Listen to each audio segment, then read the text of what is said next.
what they don't realize is that on all my records, I'm playing all the instruments. Oh, wow. I'm playing What? the bass, I'm playing the guitars, I'm playing the drums, or I'm programming the drums. Now on a couple of those records, I've had some guest players. But on my first record, you got to remember, I'm a poor kid. I don't have the money to go and pay people to play instruments in the studio. And this is before all the technology. I made it through the rough time. I made it through the tough time. I made it through the bad time. So now I gotta get mine. Gotta weather the storm. Gotta get mine. Gotta weather the storm. I gotta get mine. Gotta weather the storm. Okay. One day we gon' get on. Talk to 'em. You ain't got a choice. You gotta know. Welcome to another iconic episode of Bailey and Buck Unplugged. Let me introduce you to our hosts. I am Misty Buck. I am an author and mental health and performance coach to the stars. And I am joined by my iconic co-host, Robert Bailey. He is the president of Rosenhaus Sports, president of Kennedy Kids Foundation, kennedykids.org. Make sure you guys check that out. He is a two-time Super Bowl winner, two-time college national champion, SB winner, NFL record holder. I could go on. But you're not here to hear about us. You're here to hear about our guests. And just as a side note, our amazing Bailey Brooks Mashburn is traveling, so she is not with us today. But we are joined by the iconic and legendary, so excited to have singer, songwriter, producer, Brian McKnight with us. Now, Brian doesn't want me to go on and on about all of his accolades, okay? But this man has 16 Grammy nominations, has sold millions of records. He's still selling out concerts. I mean, he's really such an icon, and we are so excited to have you with us today. Thank you so much for taking time out of your schedule to chat with us. It's my pleasure. I often don't let people say all my accolades because it always just seems like I told them to do that. So I'm a songwriter at my core, and that's what I love to do. And that's basically who I am. I'm still the same dude that I was, Rob, when we met 30 plus years, and I'm still that dude. Yeah. Well, for the record, you did not tell me to say those accolades. I just felt like I needed to say them myself. You know, one thing that's interesting for me is, especially with entertainers, is what high school you went to and what town are you're from. And, by doing my research, man, you're from Orlando, Florida. You went to Maynard High School, Maynard Evans High School. Right. Tell us about that. So I was born in Buffalo, New York. My roots are Western New York. Right. Huge blizzard in 78, 77. And my dad worked for a company that they did the very first test dummies for automobiles. A place called Calspan. And it was after that blizzard, we didn't want to live in those winters again. So he got recruited by Martin Marietta Aerospace, which became Lockheed, and he was basically a rocket scientist for the next 35 years after that. Not many people know that your dad is a rocket scientist. And your dad, has kids that ended up in the music business. Where did that come from? The talent? Was their mom? There's their cousin, someone? So it's my mother's family. My mother's family, my grandfather, my grandmother, they had 7 kids. They all sing and play. All of their kids, there's 21 first cousins who all sing and play. Right. We grew up in church. We played in church. We sang in church. We sang as a family. And that's where the music came from. My father, interestingly enough, was an incredible first baseman. And in 1958 or 57, when he graduated from high school, this is back at a time when there was an unwritten rule, you could only have one black player in each team. Jackie had only been in the league for, I believe, less than 10 years. Wow. And my father was also an academician, so he took his smarts and went to college, and he's 85 years old now, and I still believe that he regrets not even going to try, even though he was successful doing something else. His dream was to play baseball, like many kids from that time period, particularly when Jackie Robinson got into the major leagues. And he would tell you today that he still dreams about hearing his name called as a first baseman in the major leagues. So it's interesting. That's a great story, man.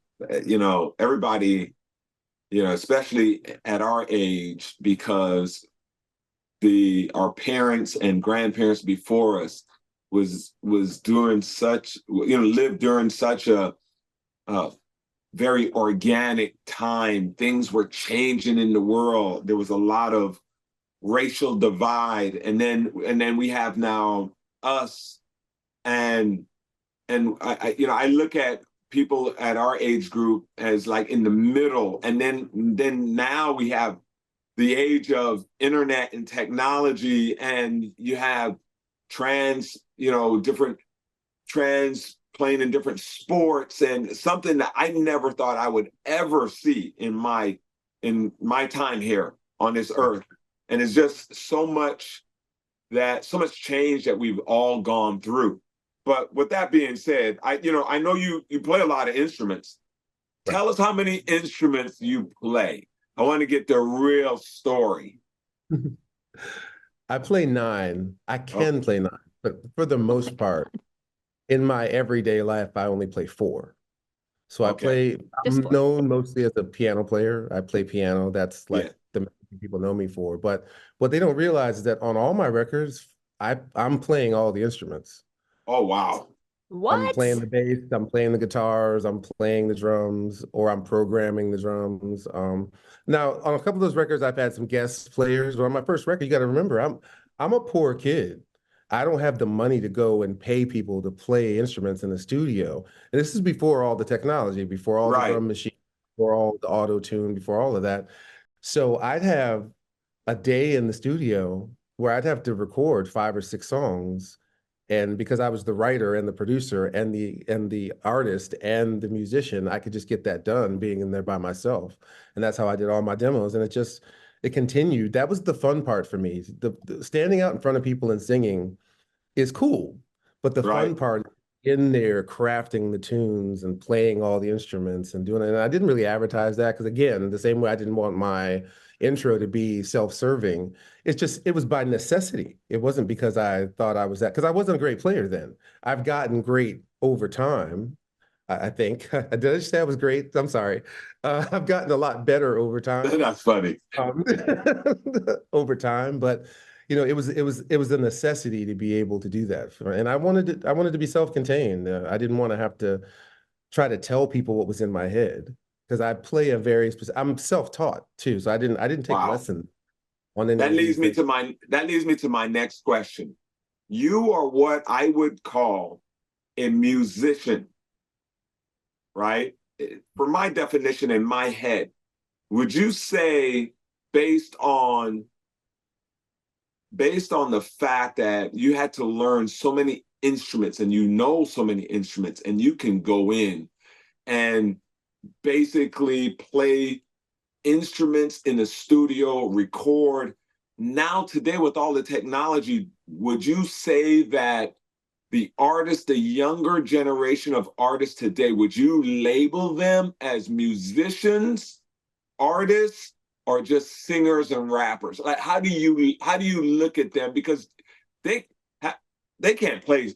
Half of them can't play, instruments. So, what is your take on that whole thing? See, I don't really. If I was going to put them in a category, all of us in a category, it's recording artists. I don't, because it kind of doesn't matter. It's never mattered that you play. It never mattered that you are considered something. The only thing, Rob, that matters is that somebody likes what you do. Right. That's smart. That is the only thing that matters. As long as I've been in this business since I was 17, I've been a professional writer since I was 17 years old. And the guy who was my first publisher said, listen, you can come in here and write all the songs you want, but we're not polishing turds here. And what that meant is that if it's not good, if we know that it's not good, there's nothing we can do to dress it up. The song matters. Think about this. You may hear a song you remember from when you were a kid that, oh man, that was my jam in 7th grade. You may not know who sang it. Right. You don't know who played it. 100%. You don't know who I know Brian McKnight sang Back at One. I know that. A lot of people know that. A lot of people know that. But You may not know who played the piano on that. That's You may right. not know who played the bass on that. You may not Right. know who was conducting the orchestra. So ultimately, what you have to realize that this isn't like sports. You know, sports is a very merit-based situation. If you're really, really good and you get that phone, you know, you're great in high school, okay. You go to college, Right. now you're great in college. Or Right. from a basketball standpoint, great wherever you go and play. And then you got to be one of one in the pros. Everybody in the pros is great. Right. Better than all the rest of us who aren't in the Right. pros. I've had this conversation yesterday about a guy. It's like they were saying, "Oh, this guy should be in the league." I was like, "Well, you know why he's not in the league? Because he's not good enough. That's why he's not in the league. Right. That's why, Right. So you know." Missy, I you know, I want to first, I didn't mention this, but I want to tell you and the audience how Brian and I met. I Yeah. got drafted in 1991 to the Rams. I'm literally in LA by myself. You know, I met a few friends, and I'm driving from my place to work every day. And a buddy of mine who was also who was in his first years in the music business. He was trying to be a rapper. His name is Dougie D. And then there were a couple other guys. Brian, this was Brian's, was this your first deal with was it Universal at the time? So it was Polygram at the time, and we met Polygram. a year before my first album came out. And Dougie and I were Yes. just hanging out and, you know, playing basketball here and there. I was much more serious about basketball than he was, and we would Yeah. go to different parks. He would take me to different parks because he was either from LA or had been there much longer than I had Right. been. Did And the that's when label I put ran you up. guys together? No, they did later on. Okay. We did a song together on his first album, but I don't think it had actually come out yet. And then when his Right. album came, you know, they didn't promote it right. It wasn't, you know, it was one of But those weird things. you were living in San Diego at the time? So No? yeah, I had a house down near San Diego, so I would go back and forth. So he would come from San Diego to LA, and I met him. And then, you know, he was just starting artist. And then he started, when he would come to LA, he would stay at my condo, my little apartment. Yeah, And yeah. then, so I heard his album one night. He said, listen to this. And we literally cut the lights off. It was like we were a couple. We cut the lights off, and I listened to all of his songs, and I was blown away. It hadn't even came out yet, but I was blown away at the talent. And I was like, man, you stay here as long as you want. You know what I mean?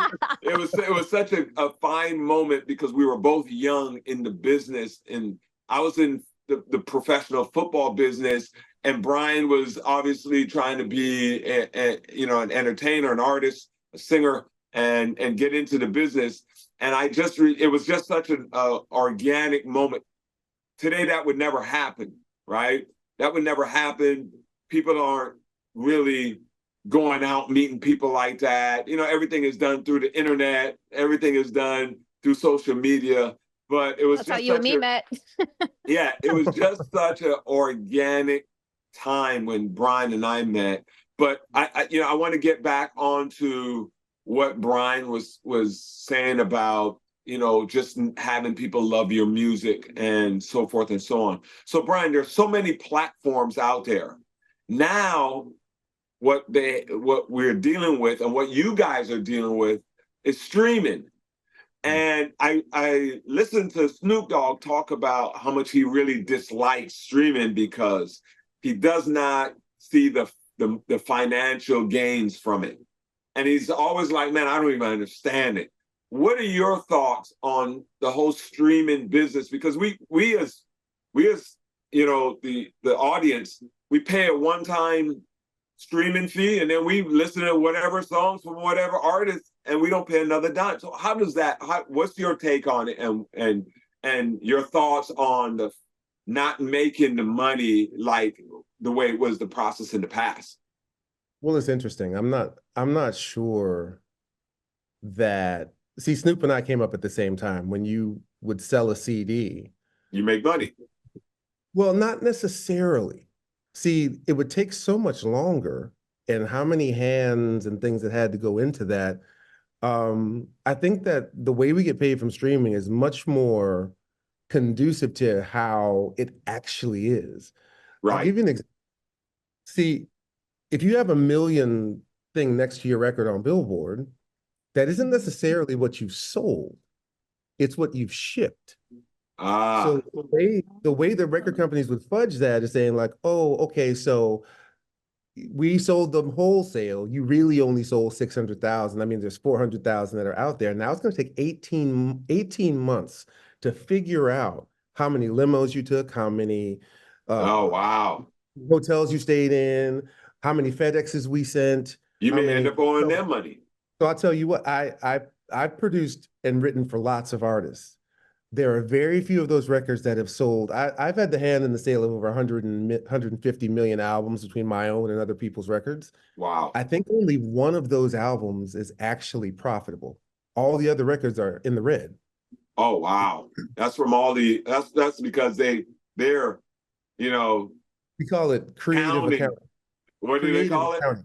Creative accounting. Creative Wow. accounting. So is Creative the money accounting. then from like merch and shows and stuff like that? Yeah, so Ah, the writers would get paid because if you had if you had a number one record at pop radio, that's millions of dollars as a writer. So streaming has sort of changed that.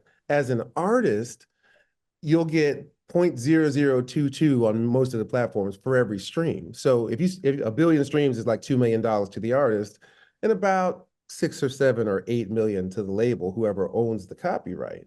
But Wow. here's the thing. When you stream, you're going to see that money every month. Somebody's actually accounting for how many actual streams you've gotten. On Spotify, I have Spotify for artists, so I can see how many times I've streamed today. I can Right. see who's listening right now. So there's Right. no creative accounting in it. So I think, yes, So that's the positive. I think what he's saying is that, and I don't want to speak for Snoop, but what I'm ascertaining is it was much better to be famous than an artist before because of the creative accounting aspect of it. Right. Now, streaming and social media, there are so many more artists that it's much more convoluted and it's much harder to navigate. But if you catch lightning in a bottle now, you make way more money than you used to. The problem is the sea is filled with fish. Right. A lot of fish. A lot of fish for people to swim through. So. Well, that I got to ask you the typical question that a lot of artists I've noticed over the years have been getting. Who is your greatest rapper of all time? And who is your greatest singer? Who's your favorite, your number one rapper and your number one singer of all time? So I'm not really the guy that's qualified to talk about rap music. I can only tell You personally. I'm not saying your personal favorite of all time. For me, it's always going to be Biggie. Wow.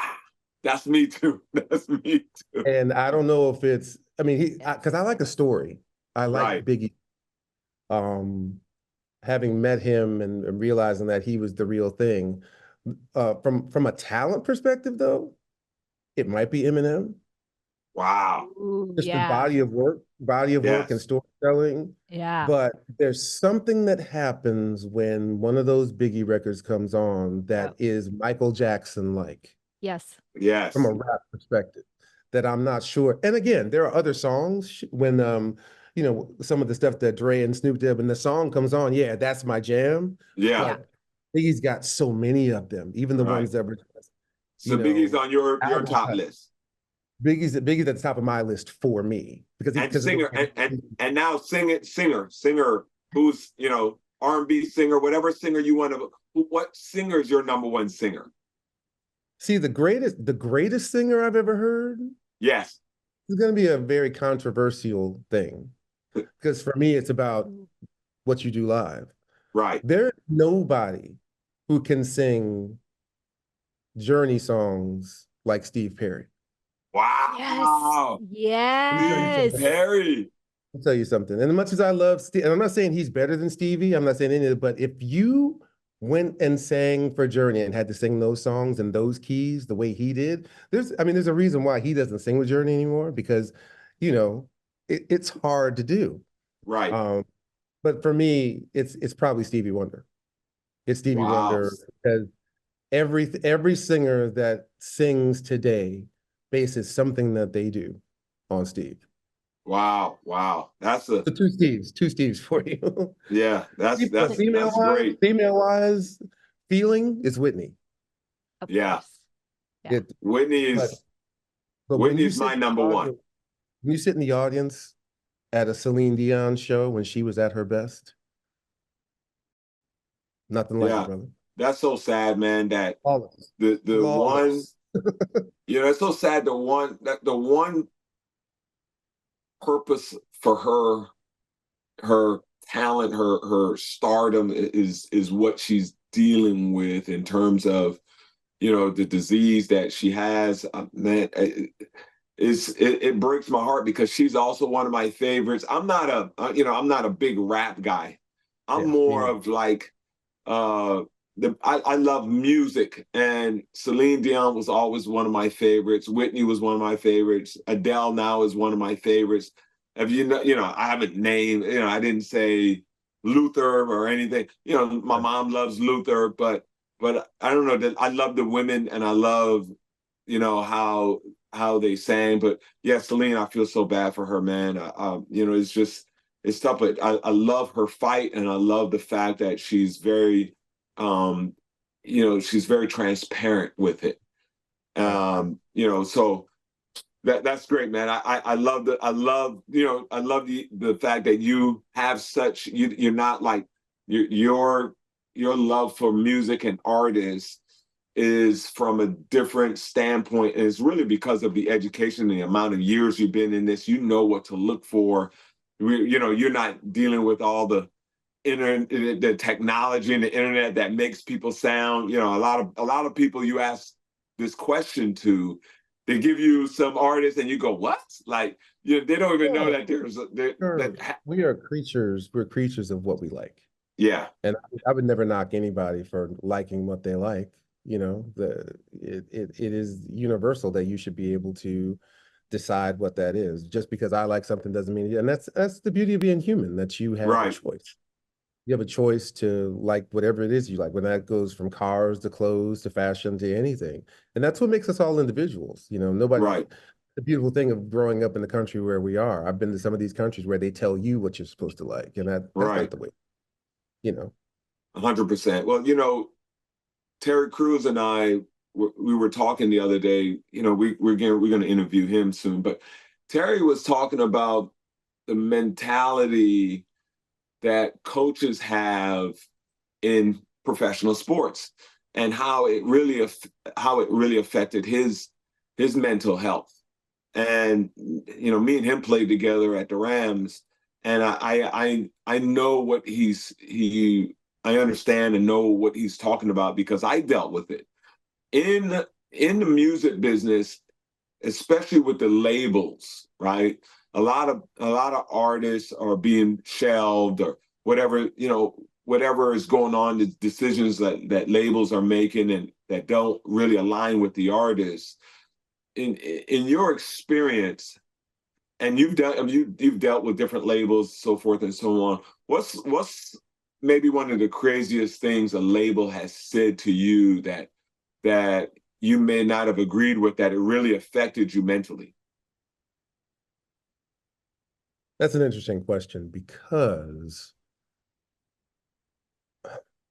how do I say this and not sound self-serving again? I've always known what I wanted and where I wanted to go. And I always knew that if I wasn't driving that vehicle, I don't want to go there. So there was never anything somebody could say to me or try to do to me that I wasn't agreeing to. The beautiful thing about having success early in the music business, that then you get to call the shots. What was very important for me was, from the beginning, I didn't want to be an artist. I just wanted to write songs. They asked me to be an artist.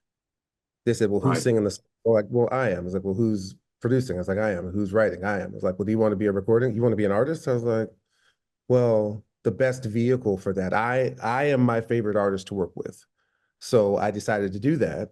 I always thought that I'd say, okay, well, now that I'm working out with some of the Clippers and those guys, maybe I'll be good enough to, walk on to one of these teams or something, something else. That's And interesting. my first record sold 1 million copies. Right. And then I was off and running. So my other dreams had to wait. But they'd always try different things, and it was always self-serving for them. Well, we have this group of writers because they do these writers deals, call them label imprints, but they were really sort of a way to get these producers in their camps so that they could get those songs placed on their artists. And, it's like, we have these guys, you want to work with them? I'm like, no. I don't want to work with them, but we have this great song we have for you. It's like, no, I'll hear it, but I can beat it. I'll be right back. I'll go and write another song. Like that's it. That's I beat it. amazing. Wow. I'm gonna beat it because I never wanted somebody else to write my story. And Wow. if they want me to write, if they want somebody else to write my story, then I don't want that story. And luckily, I was successful enough to continue to call the shots to this day. Wow. Well, that's good that you didn't really you didn't have that kind of experience. It's amazing that you've been in the business now since you were in your teens, you're now in your mid-50s, and you've never had like a run-in with a label that really affected you. It says a lot about the strength that you've had. When you grow up, and this is a very interesting, I think that is parallel for you and I, Rob. When you have a dream and you don't come from much, you don't expect a lot from other people. So it's hard for someone else who hasn't had my journey to say something or do something to me that I felt entitled that I needed to have. Just tell me what you want me to do. Right. And I'm gonna do it to the best of my ability. And I'm gonna be okay with that. And I think that's one of the hardest things for people to do, that they never think that what they're doing is good enough. And in our business, and in a lot of ways in your business too, and I see you see this with the players that you work with, when you lose, or when that contract isn't something, or when, these are the things that will affect you, particularly when you do to take care of your family, or now because of social media, there's a story out there about me, or there's this, or there's that. You have to come from a very, very strong place to not let those things affect, because we're human, but if you could step back and say, no, I'm on task, I'm on the right track here. Right. And it's hard. How many people can actually reset themselves? Right. Without a meltdown of some kind? And I've kind of always been that guy, and I think we were fortunate to not grow up with social media, because I can't imagine that now. 100%. All of I think that's probably the cause for all the anxiety, for all the, for all of the, we were kids. We were talking about this the other day. Even a peanut allergy. I didn't know one kid with a peanut allergy when I was a kid. Me neither. Where does that come from? Like what? Me neither. Me neither. I don't get it. I don't know, Misty. What are your thoughts? I mean, it's incredible. I don't think I knew anyone with a peanut allergy either. But that's another topic. Yeah. But I say that to say there are a lot of things that have evolved in this life, in this world that we live in, and we don't know why those things have happened. It seemed like when we were younger, a lot of people had it much more together. And I don't know if they were hiding it. Because you hear people talk about, I've been dealing with this for a long time. And maybe very taboo. Very taboo to talk about, particularly for men. Yeah. And not to say that I haven't had, things that I've dealt with. And I pushed them to the side. I'm very good at compartmentalizing things and have them never show up again, Right. But not everybody can do that. And I guess when you're busy working on this thing, it allows you not have to deal with that thing.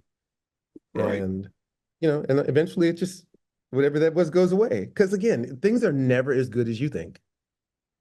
And 100%. they're never as bad as they could be. And Right. if you really look at life that way, then you'll be able to, at least for me, that's what's always worked. Never get too high, never get too low. Just So we call that equanimity, or like the middle way. That's like kind of like a Buddhist way of calling it, is, you don't want to be too much this way, you don't want to be too much that way. You kind of just try to stay in that balance as much as possible. Yeah, it's what my wife always says, if you stay ready, you don't have to get ready. Yes. That's very, So very true. important. So true. But I admire all the time that you take to reflect on that, because I think you're right that maybe not everybody does that, because we get so caught up in this or that or social, whatever it is that's happening in your life. And I think that, we get really caught up in it, and we rarely take the time to sit back and be still and reflect and get quiet and rebalance, like what you're talking about. So I think that that's amazing that you have found and you continue to find, because it's really a mental discipline, isn't it? Yeah, it is, particularly if you don't actually have to think about it. It's muscle memory like anything else. You just go on about your life because like I said, if you wake up in the morning, be thankful for the things that you can actually control. A lot of things you can't, no matter how Right. hard you try, you can't. There's not going to be anything you can do about that. So, did I wake up this morning? Am I breathing? And are the people that love me, are they loving me? And am I giving them what they need? Have I done something today to make someone else's life better? Man, If it's not about you, that's if the you're key. That's the key. giving and not taking, then I think that's the life that we were meant to to to live. Right. We raised my wife, we got married, and her children have become my children. And Right. we asked our son Jack, who just turned 22, when he graduated high school, he said, "What's the meaning of life? Why are we here?" He said without even blinking, "To be remembered, to be remembered." And I said, "Yeah, we raised him right. We That's raised Yeah. him right." amazing. You know, That's That, that, amazing. So I'm curious, because you talked about, it sounded like you use music and sometimes your career perhaps as like an outlet for things that are going on. I don't know if I understood that correctly or not. But I'm wondering, music can be such a powerful outlet, and so can creative arts like writing. So when you're writing songs, how does that help you process your emotions, or maybe deal with a difficult time? Or does your songwriting just come from somewhere else? Or does that really help you emotionally? so before I met my wife, it was really more like writing fiction. And this is what I talk about this all the time, and it gets taken different ways. I never had a muse. I never had something that was happening in my life, even though I wrote One Last Cry, and I wrote 6 8 12, and I wrote Back at One, and I wrote The Only One for Me, and I wrote all these things. I am a product musically of every song that I've ever heard. I have something that's called total recall, where I hear something, I see music as it's being played. Wow. Kind of like you can see the lines the and spaces of notes. the notes. I just see it in my head. Wow. And because we were writing in such a volume when I first started, I was 17, 18 years old. I hadn't been through anything. I always said that I didn't have a heart, but I know how to write these songs. And because I sang in church, it sounds like when I sing that I am emoting these things, when it was more like acting. It wasn't until I Wow. met my wife Leilani that I really felt my heart beat for the first time in my life. Rob, you know how we were when we were young. Yeah. Oh yeah. Oh, I agree. we grew up idolizing pimps and players. Yeah. Yeah. That's what we wanted. 100%. Yeah. So that, having a feeling for somebody, I'll hang out, but I don't, Yeah. I'm working. Right. Rob's got to go to practice. Rob and Todd Yeah. practice. I got to Yeah. go to the studio. But I met my wife when I was 42, and I knew that day that I was going to spend the rest of my life with her. And every song I've written since the day we met has been about her, about our life. And that's Did you? why, if you listen to Back at One, it's very on the surface. But if Yeah. you listen to my song Nobody, you know that I'm actually writing from my heart. Right. So do you Man. hear Back at One differently now that you're with her? Does that Does it, I know you just used the word surface, but does it like hit a little Oh, different now for you? this is going to sound very superficial, but when I hear Back at One or Anytime, I know that that bought the house. That's, Ah, hey, wow. it is what Wow. it is. That's what Hey, that is. that's it. Meanwhile, the rest of That's us are like in You're our right for the money. feelings, we're crying. Yeah. And well, that's what, and that's what music is supposed to be. When I wrote those songs, I was giving that to folks who were feeling that. Yeah. As I'm sitting on stage, I'm singing these songs and people are crying. I'm like, okay, that was my job to get that out of you. Right. It wasn't necessarily for me, but now when I sing these new songs, I It's actually for you. feel what Wow. those people were feeling. uh, And now That's with my son, amazing. my little, junior, it's like I sing a song for him because I wrote a whole lullabies album for him after he was born. And I sing a what? song for him in the show. And it's I was like, what's this stuff coming out of my eyes? What is this? You know? Wait, but wait, I have an 8-month-old. Where is this lullaby album? So it's streaming. It's I'm on gonna Spotify. go find It's this everywhere. Yeah, Yeah, you got to get that, Misty, for your son. immediately. First thing Immediately. I'm doing when we finish. Yes. Let's get that. Let's support Brian. 100%. You're gonna see those downloads in your artist portal from me today. Stream. She's gonna stream it. stream it. And it Stream does, it all. I find my son, all he wants to do is watch my videos on YouTube. And he just goes right there, he gets his iPad and he scrolls right over to him when we let him have the iPad, for the 1 hour, 15 minutes a day that we Yeah, let yeah. him. He goes right to daddy and says, Daddy, Daddy, Daddy, Daddy. And he goes to those songs and he lip syncs along with the words to all of my Wow. songs. And I've never seen anything like this. That's amazing. It's You're in such a different space. I can tell mentally the Brian that I knew back in the day and the Brian now is two different people, yes. right? And you've said that, and you've also given me some nuggets that's helped me in some of the things you said with my emotions and all the things that kennedykids.org, we formed that because we lost our daughter to suicide, right? And so we wanted to help other people, but you still struggle, right? There's still a struggle that I have and I face, and her mother and the siblings and the aunts because we don't have her anymore. But at the same time, we're trying to take that energy and help other kids so that we've been through it, we've been educated, so that we can start educating them, so that they don't have to go through it, right? So it's a different means of educating them. And this podcast was started just to kind of continue to educate the people that are listening about what artists go through. And obviously there's a lot of positive things because you did accomplish a lot, but that doesn't mean you're not human, right? Doesn't mean that. But I can tell you that from this podcast, you've helped me tremendously in some of the things you said, and some of the what I'm going to practice moving forward based on what you've said. So I just want to thank you, man, for coming on and saying some of these nuggets that we didn't know, and some of the things or people that you have on the top of your lists as rappers and singers. And it's great having you on. What are you doing moving forward so that just so the listeners and the viewers know what's on the agenda for you? So I do about 50 to 60 shows a year. I still tour. That may stop at some point relatively Right. soon. But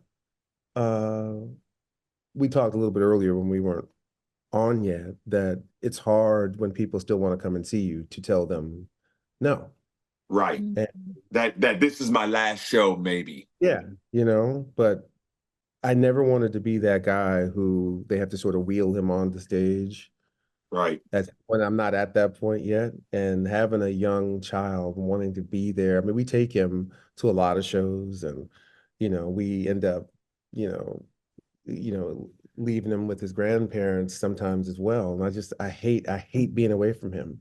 My Right. wife and I, we spend every second of the day together every day because, not only is she the hottest woman that I've ever seen, Right. and my wife and my lover and everything, she's Well done. also Well done. she's my best friend. I Right. tell her everything. We really communicate, and when if she leaves to go to the hairdresser for a couple of hours, I'm lost. I am Right. so lost. Oh, That's So wonderful. That's it's wonderful. really doing more of that. And when I traveled the world as a single man, I didn't see it. I was working. Right. So Right. now I take my wife to every show. We're in Indonesia right now. And Right. then we're going to Bali when I finish these two shows. Then we get to see the world and experience something together. And Right. I just want more of that. I just want more and Right. more of that. Right. that's That's awesome, man. amazing. I There's could nothing I like could being even married to your best friend. yeah, Nothing like it. 100%. I could imagine because I remember when we both were single, when there was a time when you know your focus is just about hunting every day. As you step out the door, you're hunting. But now and as you are traveling the world, it's kind of like that's the purpose. But now you have someone that you love and it's your best friend. When you travel the world, you actually walk out the door and you open your eyes to bring in the experience because you know that someone else is also with you enjoying that experience. You're doing it together. So I 100% get it. And again, I appreciate you. Maybe we'll have Leilani on one day Yeah, to that'd be talk great. about being the celebrity wife, right? So we appreciate you, Brian. I thank you so much. I know you're in Indonesia. It's late out there. We're gonna let you go, man. But it was an honor and a blessing to have you on. And hopefully we'll have you on later on. You have some other nuggets. Maybe you guys will have another kid. I don't know. Who knows? Maybe there's another one on the way. But thank you. Not for lack of trying, brother. Not exactly. God bless you, man, and thank you for Thank you. coming on. Thank you Appreciate it. so much. You ain't got a choice, you gotta notice me living my best life like it's supposed to be. Wake up, feeling good, even looking better. I don't know if it's the smile.